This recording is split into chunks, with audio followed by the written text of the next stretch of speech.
nada. ¿Por dónde? ¿Cierto?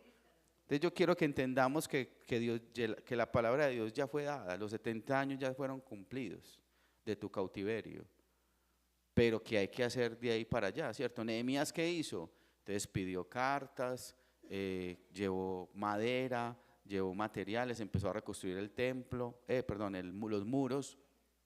Pero hoy vamos a hablar de Esdras, porque Esdras, paralelo a lo que hacía Nehemías, él reconstruyó el templo, ¿cierto? Dos cosas súper importantes, dos cosas que usted y yo tenemos que construir en nuestra vida, ¿cierto? Primero, las murallas es protección. ¿Qué son murallas? Un ejemplo. Mi debilidad han sido las mujeres siempre. Entonces yo mantengo mirando, veo pornografía, un montón de cosas. ¿Cuál es mi muralla de protección? Mis ojos, ¿cierto? O sea, yo tengo que dejar de mirar, cortar con eso. Eso lo habla el material de la batalla de cada hombre. Habla de que hay que volver a formar esos límites, que se han roto esos cercos y por ahí se me mete el enemigo, ¿cierto? Y hace estragos en mi vida, ¿cierto? Entonces yo me vuelvo un hombre adúltero, lascivo, todo eso, hay que volver a restaurar todos esos cercos. Entonces la muralla implica que tú y yo estemos protegidos. ¿Qué murallas tienes que construir tú? Ah, yo soy muy negativo. ¿Qué murallas tengo que construir yo? ¿Cierto? Poner mis ojos, lo que hablaba ahorita, que fue algo muy especial que vimos ayer en el seminario, cómo David escribió los salmos en los momentos más difíciles de su vida. Y nosotros cuando estamos pasando por un momento más difícil, bueno, no queremos no echarnos a morir, ahí, a dejarnos, ¿cierto? A que Dios, no, en esos momentos difíciles, y yo se los he predicado mucho, yo creo que yo he conocido a Dios en los momentos más difíciles, porque ahí es donde uno no tiene de dónde cogerse y tiene que mirar para arriba, ¿cierto? Entonces, hoy no le voy a hablar de la reconstrucción de los muros. Recuerden que ellos tuvieron inconvenientes, la gente se opuso, ellos eran con una mano pegando ladrillos y con la otra con la espada, recuerden. Eso es un recordatorio que ya le hemos hablado. Si usted tiene que volverlo a estudiar, vuelva y lea Nehemías, que es muy clave. Pero me impacta mucho eh, cómo Dios también manda a reconstruir el templo. Entonces, primero yo me siento seguro, ¿sí? En mi vida, terminé esta relación que estaba una relación tóxica. Yo empiezo a tomar decisiones en cuanto a lo mío, pero hoy vamos a hablar de cómo tú y yo tenemos que restaurar esa parte espiritual que se ha perdido por la incredulidad, porque estoy pasando una necesidad, entonces no veo a Dios, empiezo como a apartarme de Dios. Entonces el versículo 1 de Esdras 1 dice, en el primer año de Ciro, rey de Persia, para que se cumpliese la palabra de Jehová por boca de Jeremías, despertó Jehová el espíritu de Ciro, rey de Persia, el cual hizo pregonar de palabra, si estamos ahí, ¿cierto? Y también por escrito por todo su reino, diciendo, así ha dicho Ciro, rey de Persia, Jehová, el Dios de los cielos, me ha dado todos los reinos de la tierra. Increíble. Un hombre que no era cristiano, pues como para la actualidad de hoy, entiende que Dios es el que pone reyes y quita reyes, da reinos, ¿cierto? Él da riquezas, todo increíble. Ustedes ya conocen, todo eso es como una serie, digámoslo así, los que vemos series, con Nabucodonosor, todo empezó con un montón de reyes que fueron claves y Dios tocó el corazón de todos esos reyes de una manera impactante. Esto lo hablo también por si usted tiene un jefe muy duro. No, es que sé que se va a convertir del Señor. Dios tiene la capacidad de convertir a cualquiera, ¿cierto? Pero ver una persona que nada que ver con Dios, que esté diciendo esto, Jehová el Dios de los cielos me ha dado todos los reinos de la tierra y me ha mandado que le edifique casa en Jerusalén, que está en Judá. ¿A quién le dio la orden? Dios, de construir el templo. Así, lo que no era nada tenía nada que ver. Increíble. Cómo Dios a veces, el pueblo achilado, 70 años de cautiverio, los que quisieron estar achilados. Recuerden que en ese cautiverio estaba ¿quién? Daniel, Sadrach, Mesach y Abednego, ¿cierto? Tú y yo podemos estar en cautiverio y estar agradando a Dios y el Señor ponernos en honra en medio de dificultades. Por eso yo no le temo, yo digo mucho eso. Si queda un gobierno que no nos gusta, ¿qué importa? No le tenga miedo a eso. Dios te va a poner en lugares de honra o casos de quedó el que no era y yo sigo trabajando sin problema y no tengo un puesto político, bueno, como por decir algo así, ¿cierto?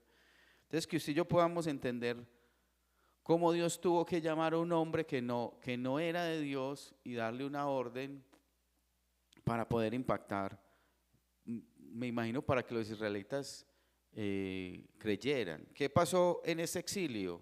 Cosas malas que pasaron. La gente ya no leía la Biblia, ¿cierto? O sea, eso se empezó a perder y un montón de cosas. Y unos pocos permanecían ahí. Es más, parte de lo que hizo Nehemías fue que Nehemías empezó a leer las profecías y empezó a hacer cuentas y dijo, no, ya se cumplieron los 70 años, ya es tiempo, y empezó a tocar puertas, ¿cierto? Lógicamente él tenía su contacto con su pueblo, pero es que usted y yo podamos entender los tiempos de Dios. Cuando usted está pasando una dificultad, que usted pueda entender, ve, ¿qué querrá Dios con esto? Porque a Dios no se le escapa nada de las manos. Pero lo que hace el que no conoce bien a Dios, como dice una versión de la Biblia, es que empieza a decir, pero ¿y por qué yo, Señor? Si tú eres tan grande, ¿por qué permites esto? No, Dios está al control. Incluso cuando es por mi pecado que estoy pasando esa dificultad, si yo me arrepiento, Dios hace que todo eso sea para bien para mi vida, para volverme al corazón, volver mi corazón a Él, ¿cierto? Entonces dice, sigamos leyendo, versículo 3, quien haya entre vosotros de su pueblo sea Dios con él y suba a Jerusalén, que está en Judá, y edifique la casa de Jehová, Dios de Israel. Él es el Dios, la cual está en Jerusalén.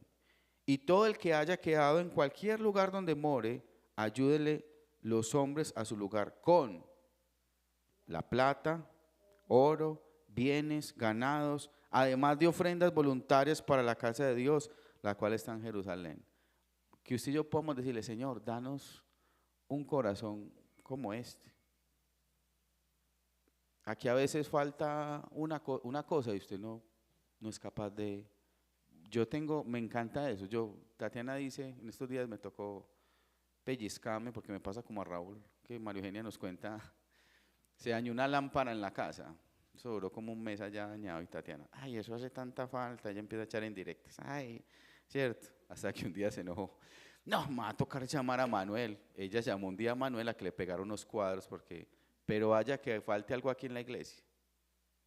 Entonces me tocó pues comprar la lámpara de la carrera, cierto, salir, ponérsela, bueno. Pero vaya que falte algo aquí en la iglesia. Yo de una arranco, o sea, yo me deleito haciendo cosas en la casa de Dios. Esta es la casa de Dios, ¿cierto? Yo crecí en un hogar no sentía que mi hogar era mi casa, pero yo llegaba a la iglesia y mi iglesia siempre ha sido mi casa. O sea, yo llego a Laureles, que no es mi sede ahora, pero ahí nací yo, en la sede de Laureles. Yo llego y veo café y me voy sirviendo café. Yo no le pregunto a nadie, Lina no está por ahí, yo me voy sirviendo, voy cogiendo, porque esa es mi casa. Siempre he sentido la iglesia como mi casa. Y ustedes tienen que sentir así, esta es su casa. Usted está mal, viene a su casa, está cansado, viene a dormir, viene a llorar si está mal. Esta es su casa, ¿cierto? Entonces esta es nuestra casa, uno quiere lo mejor para ella y viene y trae un detallito y arregla las maticas y todo lo que le gusta a las mujeres, que a mí no me gustan las maticas, ¿cierto? Listo. Pero me impacta cómo este rey da la orden de que todo el mundo traiga cosas para construir la casa, ¿cierto? ¿Ya habían construido el templo? No, pero él dijo, de una vez dele los becerros para los sacrificios, todo, el oro, la plata, todos los utensilios que Nabucodonosor se había llevado del templo, los devolvieron para otra vez ponerlos en el templo. Vamos a leer el versículo 5. Entonces se levantaron los jefes de de las casas paternas de Judá y de Benjamín, y los sacerdotes y levitas, todos aquellos cuyo espíritu, ¿qué hizo? Despertó Dios para subir a edificar casa de Jehová, la cual está en Jerusalén. El Señor tiene que despertar corazones para la nueva sede que Dios quiere hacer y para esto, para la obra que está haciendo en otra parte. Yo tengo un discípulo muy precoz, que ustedes deben saber quién es, que habla mucho. Todos los días me pregunta una cosa distinta. Hey, ¿vos qué pensás de la obra en tal parte? Eso sí, y él va allá, no encuentra, no da, no ve muchos resultados porque la gente es como difícil allá en ese pueblo. Líder, entonces, ¿qué hacemos? No, y esa gastadera de plata y el esfuerzo de la gente y todo. Otro día me dice, no, paguemos sede allá, o alquilemos un local para poner la iglesia allá. Y yo, pero entonces, ¿quién te entiende? Sí, no, ¿cierto? Y yo nunca le digo ni sí ni no, porque Dios es el que va mostrando cada cosa, ¿cierto? Puede ser que el Señor nos tenga ya para echar semilla y que otro sea el que coseche, ¿cierto? Entonces Dios es el que va haciendo, el que va despertando ¿qué? El corazón de cada uno de ustedes, para evangelizar a ese familiar que no conoce, para hablarle al político X que tampoco conoce, ¿cierto? Yo creo que a Fico le han compartido un montón de veces. Me decía un señor de aquí que tiene mucho contacto, que a Uribe, en el Senfol le compartieron a Uribe en tal parte. Yo, pues eso muy bacano, pero hay que despertar el corazón, Señor, de ellos, ¿cierto? Daniel Quintero hizo 2 conciertos cristianos y yo decía, es tan raro, este man dice, ¿será o no será? Hablaba de Dios, bueno, uno ni sabe qué pensar. Listo. Versículo 6 dice, y todos los que estaban en sus alrededores les ayudaron con plata, oro, con bienes, ganado y con cosas preciosas, además de todo lo que se ofreció voluntariamente. Y el rey Ciro sacó los utensilios de la casa de Jehová que Nabucodonosor había sacado de Jerusalén y los había puesto en la casa de sus dioses. Los sacó pues Ciro, rey de Persia, por mano de el tesorero, el cual los dio por cuenta de el príncipe de Judá. Listo. Y ahí da toda la cuenta, ¿cierto? El capítulo 2 habla de todos los que se fueron para Jerusalén y participaron. Me impacta mucho cómo Dios trató a cada uno. Recuerden que Babilonia fue, dicen los historiadores, que fue el imperio más poderoso que hubo, más ganó, más literatura tuvo, más cultura, los jardines de Babilonia, no sé si ustedes han escuchado todo eso. Y ver cómo de un día a otro, con una escritura que sale, Nabucodonosor queda loco y empieza a comer pasto como un loco. O sea, cómo Dios humilla al rey más poderoso del mundo en ese momento y después vuelve en sí y dice, he entendido que el único Dios que existe es el Dios verdadero, ¿cierto? Y me hizo esto y esto y esto y esto. Y a cada uno de ellos. Entonces lo que yo les quiero decir es que a ti te tocó irte para una tierra extranjera y tú tienes 2 opciones. No, es que la comida aquí es muy maluca, es que aquí la gente es muy fría, es que me hace falta mucho Colombia. O usted toma la decisión de decir, me voy a disfrutar este proceso. Y Dios se encarga de mover corazones y de mover circunstancias y de bendecirlo a usted en medio. ¿Qué hizo Dios con los que se dispusieron? Los puso en honra, ¿cierto? Y eran hallados 10 veces mejores. ¿Qué implicaba? Que ellos se guardaban, ¿cierto? Un montón de cosas. Vamos a pasar al capítulo 3. Entonces lo primero que se hace es que se restaura, aquí ya les voy a hacer un resumen, se restaura el sacrificio. Antes de construir el templo se restaura, ¿cierto? Ese momento de adoración. Recuerden que lo más importante para Dios, para usted y para mí en este momento es que seamos sacrificio vivo, santo y agradable al Señor. Yo puedo venir a la iglesia, pero si usted, yo les decía, eso estamos hablando de los hombres, creo que era el sábado, usted puede venir a la iglesia, pero yo le decía, muchachos, si usted es nuevo y no es capaz de concentrarse porque tiene sus procesos, sus dificultades, bueno, listo, venga, porque alguien decía, no, es que yo vengo aquí a limpiarme y salgo más tranquilo. Yo le decía, hermano, pero si usted ya lleva 10 años en la vida cristiana y deja para hacer eso cada 8 días, eso hay que hacerlo diario, hermano. Y usted tiene 2 horas para encontrarse con su buen Dios, venga y disfrútelo, pero están cantando la última canción y usted apenas está conectando. Y usted queda como empezado. Claro, las primeras 4 canciones, usted pidiéndole perdón al Señor, poniéndose a cuentas, lo que usted y yo tenemos que hacer en nuestro devocional, ¿cierto? Y damos el tema y usted se deja distraer. Me impactaba mucho, entonces aquí al frente, entonces empieza a sonar el celular. Y una desesperada esculcando, le sacó el celular y no era el de ella, era la del lado que estaba así, toda tranquila pues. Listo. Se demoró tanto que colgaron. ¿Yo qué hago si a mí me suena el celular en cine? En cine tengo el respeto. Aquí no tenemos la honra, ¿cierto? No, ella guardó el celular tal cual como estaba y volvió otra vez y que, pero bendito sea el Señor. Entonces yo digo, cuando le pasa eso a un adulto, yo digo, no, es que no sabe, es un adulto mayor, no sabe. No, era una pelada joven, ¿cierto? Entonces lo que yo les quiero decir es que tenemos que volver a restaurar esa, ¿cierto? Esa reverencia hacia las cosas de Dios. Esta es la casa de Dios. O sea, no tenemos ni 2 horitas para desconectarnos del celular y decir, Señor, estas 2 horitas van a ser para ti. ¿Usted a qué viene? O viene a que el Señor le haga el milagrito, ¿cierto? O sea, todo gira en torno suyo, no, el mundo no gira en torno suyo. Yo cuando era joven me di cuenta de eso y dije, chamble, si yo me muero, el mundo sigue.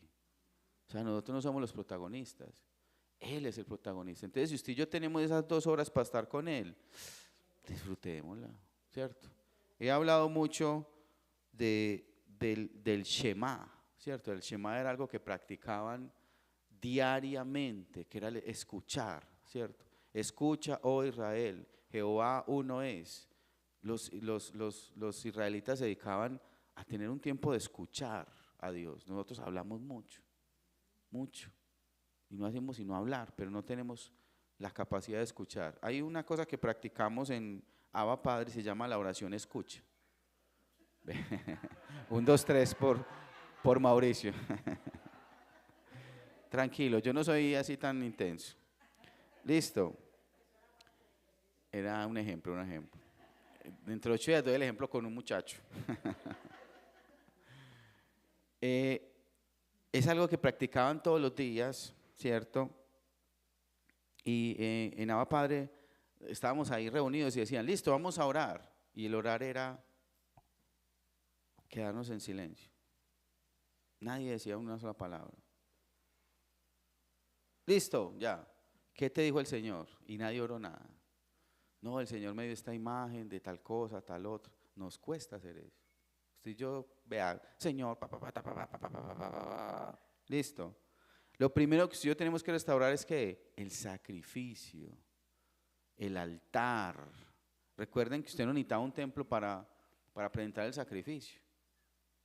Eso fue después, pero Abraham llegaba, Dios se le aparecía, ¿y qué hacía? Lo primero que hacía Abraham, un altar para presentar sacrificio a Dios. Y se iba para otra parte y Dios tenía otra experiencia con Dios, ¿y qué hacía? Otro altar. Si yo tenemos que aprender a levantar altar, ¿dónde? En su trabajo. Yo le digo a la gente, usted ora por sus empleados, usted ora por sus clientes, usted unge y llega al lugar y lo primero que hace es orar por el lugar. Ah, no, esto hay que hacerlo. Claro, eso es levantar un altar, ¿cierto? ¿Qué hacen los brujos? Cogen la fotico del que necesitan y empiezan ahí y le ponen una velita a orar por esa persona. Ellos sí son juiciosos. ¿Cómo? Día y noche.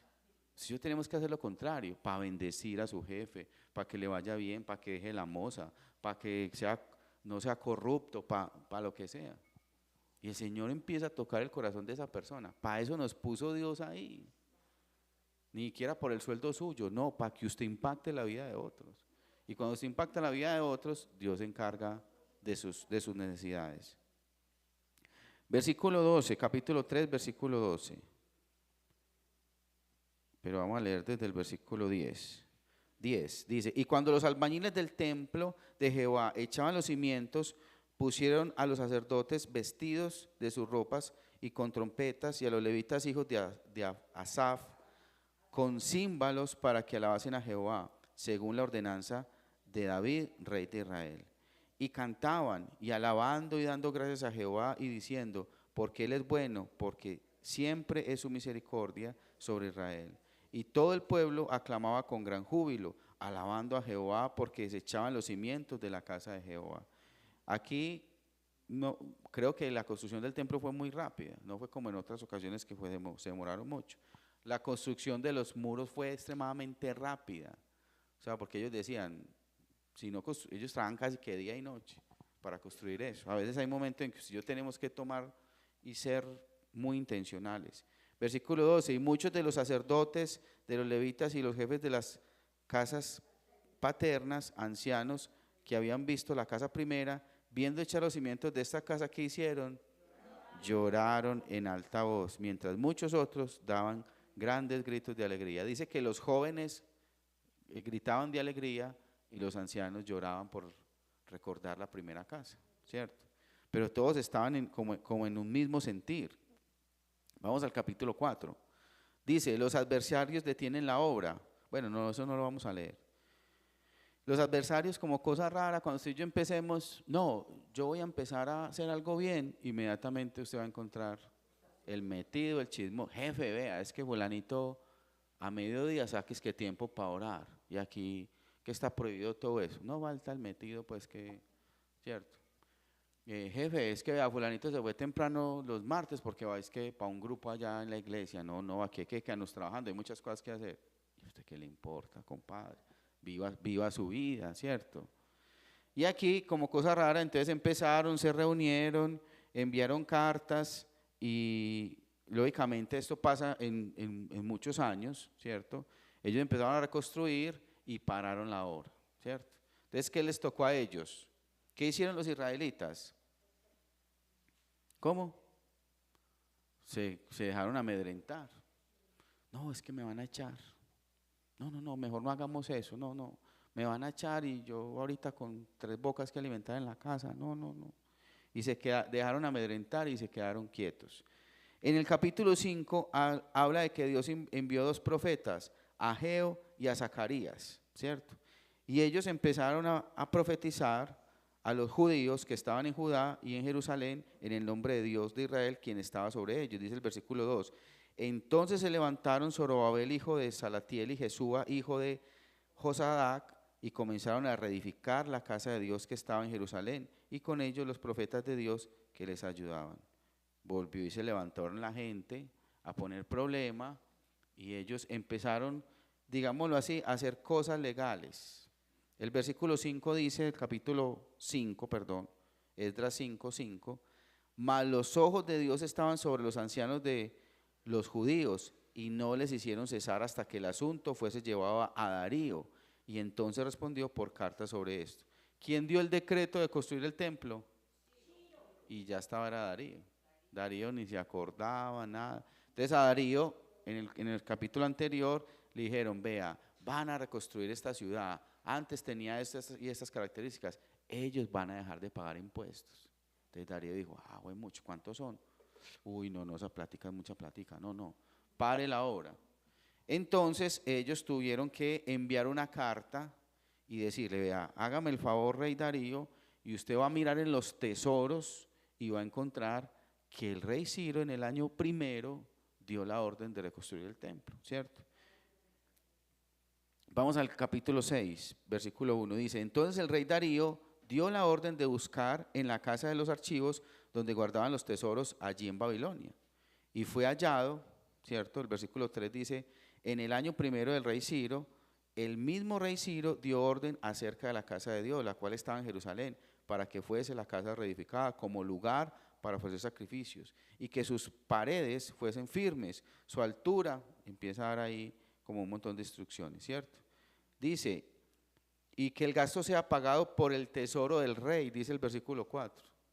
O sea, ni siquiera en Nehemías, yo creo que el rey pues dijo, sí, bueno, vaya y reconstruya, yo le doy cartas para que usted pida ahí ayudas. No, aquí Ciro dijo, todo va a salir de acá, porque la orden se la dio a quién, Dios se la dio a quién, a Ciro. Lo que tenga que valer. Y los demás van a ayudar, no es que les digo como que si quieren, ¿cierto? Bueno, los utensilios del templo, todo el cuento, lo que ya leímos ahorita. Versículo 7 dice, dejen que se haga la obra de esa casa de Dios, porque el gobernador de los judíos y sus ancianos, que el gobernador de los judíos y los ancianos reedifiquen esa casa de Dios en su lugar. Y por mí es dada orden de lo que habéis de hacer con esos ancianos de los judíos, para reedificar esa casa de Dios que de la hacienda del rey, que tiene el tributo del otro lado del río, sean dados puntualmente a esos varones los gastos para que no cese la obra, ¿cierto? Bueno, usted va a seguir leyendo ahí, para que ofrezcan sacrificio, ¿cierto? Un montón de cosas. Versículo 12 dice, y el Dios que hizo habitar allí su nombre, destruya a todo rey y pueblo que pusiere su mano para cambiar o destruir esa casa de Dios, la cual está en Jerusalén. Yo, Darío, he dado el decreto, se ha cumplido prontamente, ¿cierto? Dios se va a meter en tu vida. Entonces, no, es que me divorcié y mi marido me va a quitar todo, viceversa. ¿Qué hago? No sé cuántas. Dios se va a encargar de defenderte. Dios se va a encargar de hacer justicia en esa situación difícil que tú tienes y que estás viviendo, ¿cierto? Pero tú y yo tenemos que creer, tú y yo tenemos que estar pendientes de cuáles son las profecías del Señor, qué es lo que el Señor te está diciendo y reclamarlas. ¿Fue fácil? No, se cumplieron los 70 años, muchachos, ahí está el templo, ahí está su ciudad, vuelvan los cautivos que ya todo está hecho. No, ¿qué les tocó a ellos? Oposición. A veces nosotros no tenemos tanto enemigos externos. ¿Sabe cuál es el mayor enemigo de nosotros? Mi incredulidad, mi mente. Ay, pero eso cómo se va a dar, pero ¿dónde va a sacar la plata? Pero ¿a qué hora voy a hacer eso? Nosotros somos los mayores enemigos. Que usted y yo podamos rendirlos al Señor y decirle, Señor, yo necesito la fe de estos hombres, que en medio de la oposición, ¿y qué les tocaba? Con una mano ladrillo y con otra espada. Y mandar cartas, ¿cierto? Y que todos esos procesos legales, Dios se encargue de sacarlos adelante. ¿Qué hizo Darío aquí? Ah, no, eso ya está más. Vuelvan y empiecen la obra. Y ellos volvieron a empezar. Bueno, ellos habían empezado ya antes y no pararon. Entonces, que tú y yo no nos dejemos amedrentar, no nos dejemos confundir, no nos dejemos trabar los planes que Dios tiene para nosotros. Si Dios ya te dijo algo, Señor, eso es lo que voy a hacer. Así se presenten los inconvenientes, no veamos el panorama. Pues yo tenemos que tener la mirada puesta en quién. Él es tu brújula. A veces tú y yo estamos como en el mar, que uno ve agua para todos lados. ¿Usted para dónde coge? Estamos tan perdidos y tan embolatados que no sabemos para dónde coger. Él tiene que ser tu brújula. Ah, es que me guío por las estrellas. Esa noche está nublado todo y usted no ve ni una estrella. ¿Usted para dónde coge? ¿Cierto? Entonces si yo tenemos que aprender, Señor, tú tienes que ser mi brújula, porque por fe andamos, no por vista, dice la palabra de Dios. Vamos a orar. Padre, queremos entregarte, Señor, este tiempo. Gracias por el mensaje que hoy nos has dado, Señor. Creo que es un mensaje muy sencillo, donde tú nos dices que tú cumples tus promesas, Señor. Tú cumples tu palabra. Tú cumples y pones en marcha tus planes, Señor. Como dice tu palabra, Señor, ¿quién podrá estorbar a los planes que tiene Dios? ¿Quién podrá decirle no a Dios? Hoy, Señor, no queremos ser nosotros los que por nuestra terquedad, por nuestra incredulidad, no sé qué está pasando en su vida, en estos procesos, pero dile, Señor, que yo no tenga que empezar a ver el milagro para empezar a creer. ¿Cómo se le contó a Abraham su fe y fue contada por justicia? ¿Cómo? Cuando él creyó sin ver. Este proceso es de creer sin ver. Dile, Señor, perdóname porque yo te pido pruebas, porque yo veo las pruebas y a veces ni con las pruebas te creo, Señor. Yo necesito, Señor, que tú me ayudes. Ayuda en mi incredulidad, como decían cuando se acercaban a ti. Y tú le decías, si tú crees, eso se te será hecho, se te será dado. Señor, ayuda a mi incredulidad, decía el que se acercaba a ti, Señor, para pedirte un milagro por su hijo. Hoy igual nos acercamos a ti, Señor. Perdónanos porque llevamos 30 años de vida cristiana y todavía dudamos. No vemos, Señor, tu obra. Nos hemos perdido como muchos del pueblo de Israel. En medio del cautiverio, nos han castrado nuestra fe. Nos han dañado, Señor, la esperanza, nos han quitado los sueños. Un esclavo no sueña, no quiere algo más, no tiene esperanza, no. Su comidita diaria, ir a trabajar, lo que el pueblo de Israel no fue capaz de hacer. Dile, Señor, yo no quiero eso para mi vida. Yo quiero anhelar reconstruir mis murallas, Señor, mis protecciones, huir de la fornicación, no emborracharme, no sé qué Dios le esté hablando a usted, no murmurar más, no prestarme para esas cosas que a ti no te agradan, Señor. Evitar esas amistades, Señor. Pero lo más importante que hoy nos recuerdas, adicional a eso, es empezar a reconstruir el lugar donde vamos a adorar. Volver a restaurar mi alabanza, mi adoración. Es que yo antes me levantaba a las 4 de la mañana a orar y hacía una alabanza a ti y ya no volví. Es que yo antes iba al cerro y ya no hacen el cerro, entonces por eso ya nada. Que tampoco seamos, a veces nos volvemos también religiosos, Señor. Y no, es que yo tengo que hacer esto en un lugar X y allá tiene que ser. No, ellos adoraron donde estaban.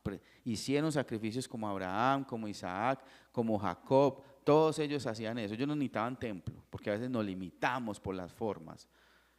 He conocido casos de personas que no hay iglesia cristiana en ningún lado y se meten a una iglesia católica y allá Dios les habla. Dios no tiene límites. Por eso dile, Señor, hoy queremos entender tus tiempos, Señor, para yo moverme conforme a eso. Señor, yo tengo que estudiar tu palabra para saber y estar seguro de tu voluntad en mi vida, con mi familia, Señor. Pero, Señor, que yo pueda tener lo que dice tu palabra. Despierta mi corazón, Señor, para hacer tu voluntad, para agradarte a ti. Que no salga aquí, uy, sí, Señor, y a los 3 o 4 días encuentro la primera dificultad, la oposición, inmediatamente me desanimo. Dile, Señor, ya no voy a vivir más por vista, ya no voy a dejar que mis oídos, Señor, me desanimen, lo que escucho, ya voy a poner mi mirada en ti, Señor, y que no quite la mirada de ti, Señor. Que yo tenga la fe de esos hombres que sin ver el milagro, Señor, creyeron, Padre amado, y que no se dejaron sacar de esa sintonía contigo ni de los planes, no se dejaron sacar del camino, Señor. Si tú me has llamado para eso, Señor, que yo me mantenga firme. Te damos gracias por lo que hoy nos has enseñado, en el nombre de Jesús, amén.